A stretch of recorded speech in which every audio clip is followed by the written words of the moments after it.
we think we can give them self-esteem by telling them, oh, you're great, you're doing great, I'm so proud of you. And that's all good.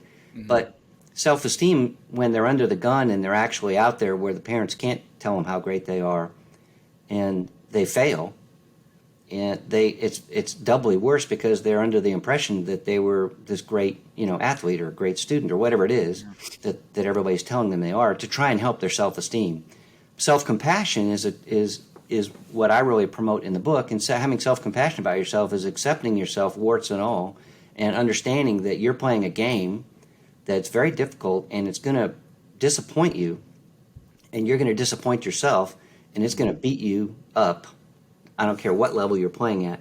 It's going to spend a lot of time beating you up, and so you have to accept that about yourself, that it's difficult and it's going to make you feel like a total, dope.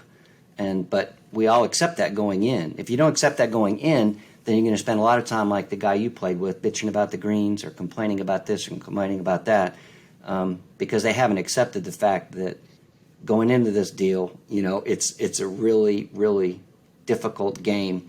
And then when you go from just playing golf to tournament golf, which is a Yeah. completely different game, then then you really need self compassion, and the self esteem doesn't really get it for you.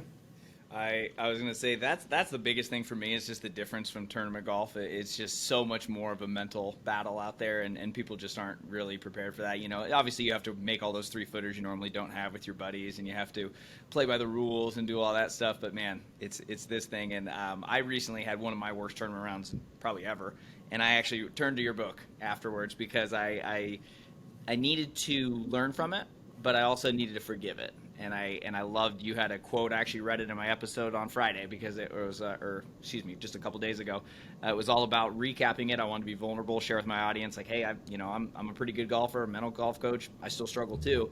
And I read that portion you had about forgiveness, and I just love that because you gotta forgive yourself. I mean, a lot of times you just stay so focused, and that's you have all those moments you just like keep remembering, and it's like just a day or two, get the memories, learn from it, but you got to just leave it in the past. You can't take it with you. So when I read that forgiveness part, I was like, man, I think I was supposed to have that bad round, and I'm supposed to talk to you and supposed to read that book because you can learn a lot from it. And I've had a ton of people reach out about that episode because everyone always just likes to talk about the highlights, but I'm sure you've had plenty of lowlights too, and it's part of the game. It's part of life.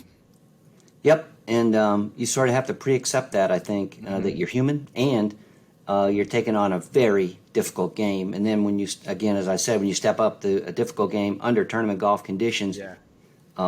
you're going to be there's going to be a lot of resiliency you're going to have to show, and that's again the life hacks idea. You can show resiliency in your business life. You can show resiliency in your personal relationships. Everything's learned on the golf course.